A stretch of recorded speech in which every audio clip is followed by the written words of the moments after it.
తెలంగాణ వ్యాప్తంగా యూరియా కష్టాలు అన్ని కావు. రైతులు పడిగాపులు కాస్తున్నారు, క్యూలైన్లలో వేచి చూస్తున్నారు. దీనికి సంబంధించి తాజా అప్డేట్స్ అందించడానికి లైవ్ ద్వారా మా కరెస్పాండెంట్ లెవెల్ సిద్ధంగా ఉన్నారు. లెవెల్ చెప్పండి, యూరియా కష్టాలు ఎలా ఉన్నాయి అసలు?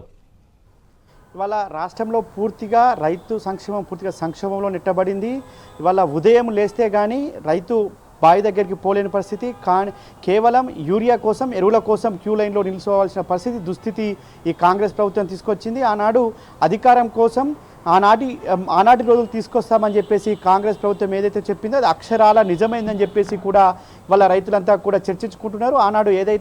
ఆనాటి రోజులు తీసుకొస్తామని ఏదైతే కాంగ్రెస్ పార్టీ ఆనాడు అధికారం కోసం చెప్పిందో అవి అక్షరాల నిజం చేస్తూ ఇవాళ ఎక్కడ చూసినా ఏదైతే ఎరువుల కోసం చెప్పులు క్యూ లైన్లో పెట్టాల్సిన దుస్థితి ఏర్పడింది.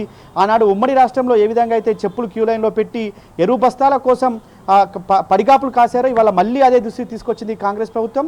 పూర్తిగా రాష్ట్రంలో రైతు రాజ్యం అని చెప్పి ఈ కాంగ్రెస్ ప్రభుత్వం పూర్తిగా రైతాంగాన్ని నిర్లక్ష్యం చేసింది. ఇవాళ పట్టించుకున్న పాపన పోతలేదు. దాదాపు వానాకాలం పంట సీజన్ స్టార్ట్ అయ్యి 2 నెలలు కావస్తుంది కూడా ఇప్పటికీ కూడా ఎక్కడ కూడా ఎరువులు లేక తీవ్ర సతమతం అవుతున్న పరిస్థితి కనిపిస్తుంది. రైతు పొద్దున ఏం పని చేసుకుందామని ఆలోచన చేయాల్సింది లేదు. కానీ వాళ్ళ ఎరువుల కోసం ఉదయమే 5 గంటలకు 3 గంటలకు 4 గంటలకే లేచి ఆ సిటీకి పక్కన ఉన్న టౌన్కి వెళ్ళి అక్కడ ఎరువుల కోసం లైన్లో నిలబడాల్సిన దుస్థితి తీసుకొచ్చింది కాంగ్రెస్ ప్రభుత్వం అంటూ కూడా వాళ్ళ రైతులంతా కూడా మండిపడుతున్నారు. ఇక్కడ కాదు అక్కడ కాదు, రాష్ట్ర వ్యాప్తంగా కూడా ఇదే పరిస్థితి నెలకొంది.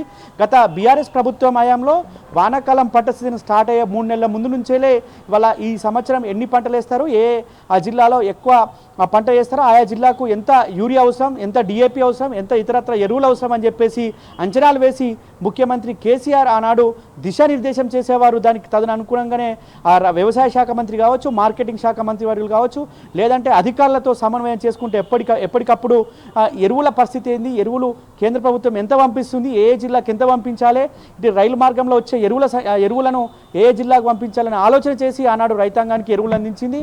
అలా ఎలాంటి ఇబ్బంది లేకుండా రైతాంగం తెల్లారు లేస్తే పొలం దగ్గరికి వెళ్ళి పనులు చేసుకునేది, కానీ ఎరువుల కోసం పాకులాడేది కాదు. కానీ వాళ్ళున్న ఈ కాంగ్రెస్ ప్రభుత్వం మంత్రికి పట్టింపు లేదు, ముఖ్యమంత్రికి అసలే దీనిపైన పట్టు లేదు. కనుక ఇవాళ ఎరువులు ఎందున్నాయి, రైతాంగం ఎంత పంట వేశారు, రైతాంగానికి ఏం కావాలని ఆలోచన చేయలేని దుస్థితిలో ఈ ప్రభుత్వం ఉంది. ఇవాళ 20 నెలలు కావస్తుంది. 20 నెలల్లో పూర్తిగా గాడి తప్పిపోయింది, పాలనంతా కూడా పడికేసింది అనడానికి కారణం దీనికి మించిన ఉదాహరణ లేదు.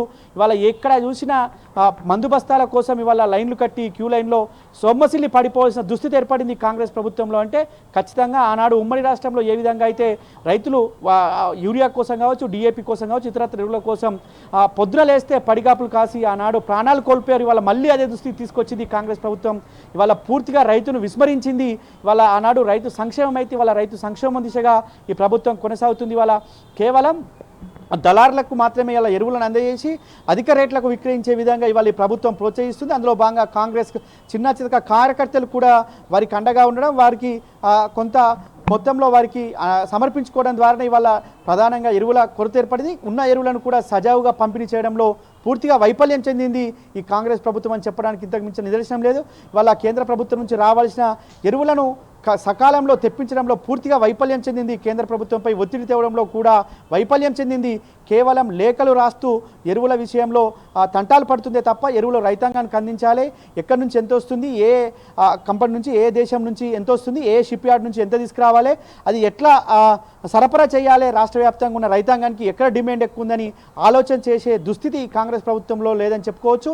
గత బీఆర్ఎస్ ప్రభుత్వంలో కరోనా సమయంలో కూడా ట్రాన్స్పోర్టేషన్ ప్రాబ్లం కాకుండా నేరుగా ఆనాడున్న వ్యవసాయ శాఖ మంత్రి నిరంజన్ రెడ్డి, బీఆర్ఎస్ అధినేత ఆనాటి ముఖ్యమంత్రి ఆదేశాల మేరకు ఎప్పటికప్పుడు పోర్ట్లకెళ్ళి స్వయంగా పర్యవేక్షించి అధికారులను తీసుకెళ్లి పోలీస్ శాఖను తీసుకెళ్లి ఎరువులను సజావుగా సరఫరా చేపించి రైతాంగానికి ఇబ్బందులు తలెత్తకుండా, వ్యవసాయానికి ఇబ్బందులు తలెత్తకుండా ఆనాడు ఎరువుల పంపిణీ సజావుగా చేసి వ్యవసాయం ఒక పండుగలా కొనసాగింది.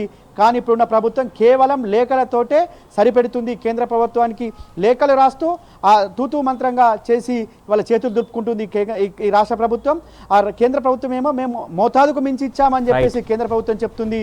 రాష్ట్ర ప్రభుత్వం ఏమో మాకు ఇంకా రావాలని చెప్పి లేఖలు మాత్రమే రాయడం పట్ల ఇవాళ రైతులంతా కూడా ఆగ్రహిస్తున్నారు. కాంగ్రెస్ పార్టీ నాయకులు కావచ్చు, కాంగ్రెస్ పార్టీ ప్రజాప్రతినిధులు కావచ్చు, వాళ్ళ అధికారులు పోతే ఎక్కడికెక్కడ నిలదీస్తున్నారు.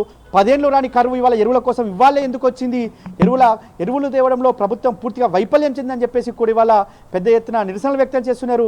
ఇవాళ కుటుంబం పెద్దలంతా కూడా పాపం చిన్న చితక పిల్లలందరినీ తీసుకెళ్లి ఎరువుల కోసం క్యూ లైన్లో పెట్టాల్సిన దుస్థితి ఏర్పడింది. వాళ్ళ పిఎస్సిఎస్ సెంటర్ల దగ్గర ఉదయం నుంచే లైన్లో నిలబడి కేవలం 2 యూరియా బస్తాలు మాత్రమే ఇస్తున్నారు. అది ఎవరైతే పొద్దున వస్తారో వారికి మాత్రమే అందుతున్నాయి.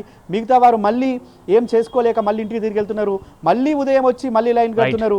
ఈ విధంగా మొత్తం పూర్తిగా వారంతా పని అంతా పక్కన పెట్టి ఎరువుల కోసమే పాకాల్సిన పరిస్థితి వచ్చింది. ఇంకొక నెలన్నర అయితే వానాకాలం సీజన్ ముగుస్తుంది, ఇంకెప్పుడు ఎరువులు సరఫరా చేస్తారని చెప్పేసి కూడా రైతులంతా ఆగ్రహం వ్యక్తం చేస్తున్నారు. ఇప్పటికైనా ప్రభుత్వం కేంద్ర ప్రభుత్వాన్ని డిమాండ్ చేయాలి, కేంద్రం నుంచి ఎరువుల రాబట్టడంలో ముందుండి పోరాడాలని చెప్పేసి కూడా ఇవాళ బీఆర్ఎస్ పార్టీ చెప్తున్న పరిస్థితి కనిపిస్తుంది. రైతులంతా కూడా నిలదీస్తున్న పరిస్థితి కనిపిస్తుంది. సురేష్.